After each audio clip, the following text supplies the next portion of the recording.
Ha? Na-record kanina. Tagal nga na ito. Baka doon mag-focus. Okay na yan. Okay na? Oo. Pwede pakinggan mo to. Dugyot ka. Okay na? Okay na? So, good afternoon, class. Before we start, may I ask Jendrik Baston to lead us a prayer. Okay? So let us pray. In the name of the Father, and the Son, and the Holy Spirit. Amen. So, Ama namin na makapangyarihan sa lahat, maraming salamat po sa blessings na binigay niyo sa amin. Tulungan niyo po kami para makakuha po ng knowledge sa aming teacher ngayon. So, yun lang po ang ating dalangin sa araw na ito. Nakamute ako? Oh. Oh my God. Ay, oo nga pala. O, game na. Ulit. Take two. Hoy, di kayo nag-send. Wait, natataya pa ako. Hindi, walang magbabasa lang kayo sa slides. Ay, sige, kape. Okay, good afternoon, class. Before we start, may I ask Jendrik Baston to lead us a prayer. Okay, so, in the name of the Father, and the Son, and the Holy Spirit. Amen. So, Ama namin na makapangyarihan sa lahat, maraming salamat po sa blessings na ibinigay niyo sa amin. At tulungan niyo po kami sa araw na ito upang makakuha po ng knowledge sa aming teacher. So, yun lang po ang aming dalangin. Maraming salamat po. Amen. Okay, thank you, Mr. Jendrik Baston. So, before we officially start, may I implement our class rules for today. Always listen and follow directions, respect yourself and others, and also try your best. So, last meeting, we have discussed the history and backgrounds of the harness. But for today's lesson, we are going to tackle the 12 striking techniques of harness. So, I have here a video that will show the 12 striking techniques of the harness.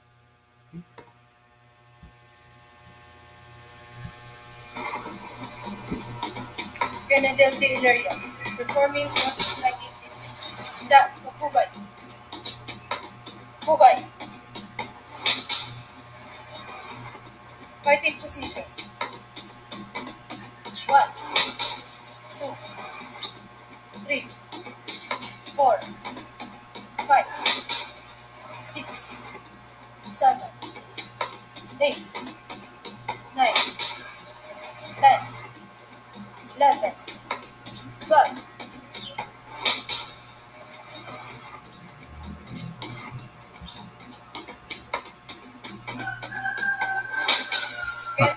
Okay, class. So, you have watched on how to execute the 12 striking techniques, and these are the directions to know the how to strike the 12 striking techniques.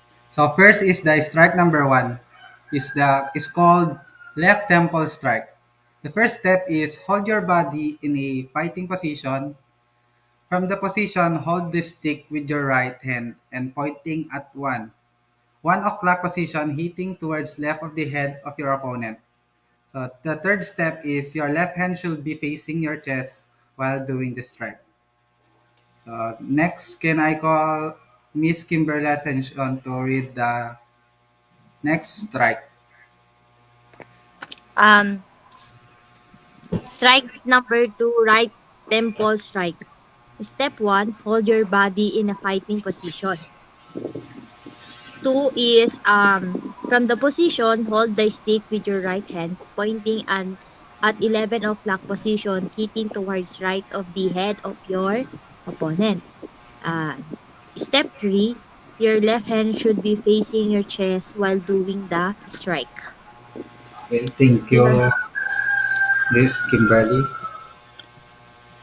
For the next strike, is called left side of the shoulder strike. So step one is extend your right arm weapon hand. Hold your stick at the left side of your body, and the last step is strike any part of your body between shoulder and hips. Slash against the outer part of the trunk. Ito ang mahirap pag online class tayo kasi I can show you, I can demonstrate. So, next meeting, we will have a face-to-face and I can demonstrate on how to execute the striking techniques. So, the next strike called right side of the shoulder strike. Step 1 is extend your right arm weapon hand. The step 2, hold your stick at right side of the body.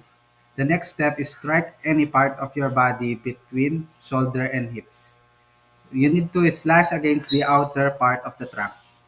So for the next strike, may I call on Miss Gabriela to read the instruction or the steps of the strike. So strike number 5, abdomen thrust.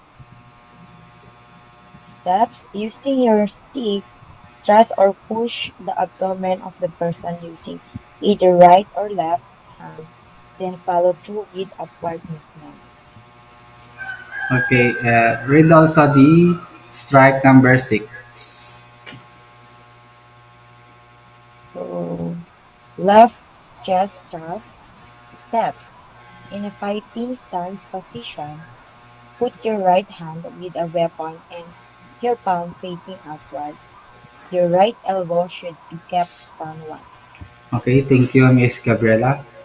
For the next strike, the strike number 7, it's called right chest thrust. So the step 1 is position in the fighting stance. And second, hold the weapon using your right hand. Your left palm should be facing outward. And you need to, your right elbow should be kept upward. For the next strike, may I call on Janrik Baston to read the instruction.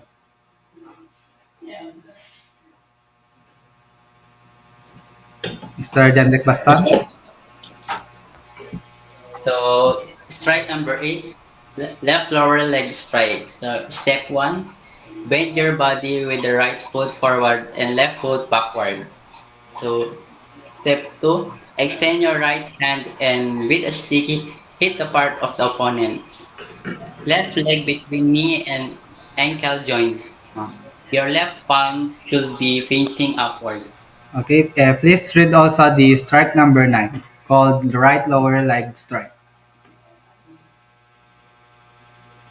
So, strike number 9, mm, right lower leg strike. So, step 1, bend your body with the right foot forward and left foot backward. Step 2, extend your right hand with a stick to hit a part of the opponent's right leg between knee and ankle joint. Your right palm should be facing downward. Okay, thank you, Mr. Janrik Baston. So for the next strike is called left eye poke. In a fighting position stance, position your right hand forward, stabbing towards the opponent's left eye with a weapon or stick. And your right palm, I should say, must be facing outward with elbow down. So for the last two strike, may I call on Sheila Manzon to read the last second strikes. Sir, Asuncion na lang po. Okay, So Miss Asuncion. Strike number 11, right eye poke. Steps: in a fighting position stance, position your right hand forward, stabbing towards the opponent's right eye with a weapon or stick. Your right palm must be facing outward with elbow up. Okay, for the next strike is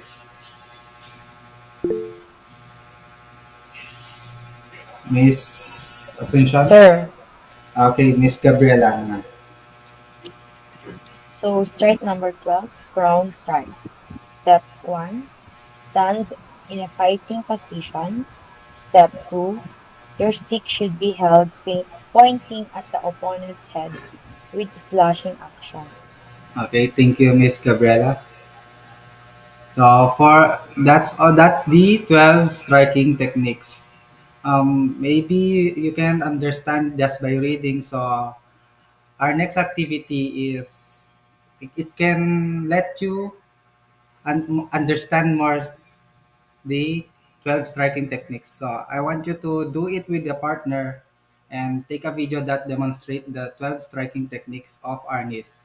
I want you to send it tonight at 12 p.m. 12 a.m. I mean 12 midnight. So that's all. Dismiss. Thank you, sir. Bye, Thank you, class. sir. Next. Bilis ah. Um, Bilis, taray. ilang minutes yun? 11 lang. Na naman.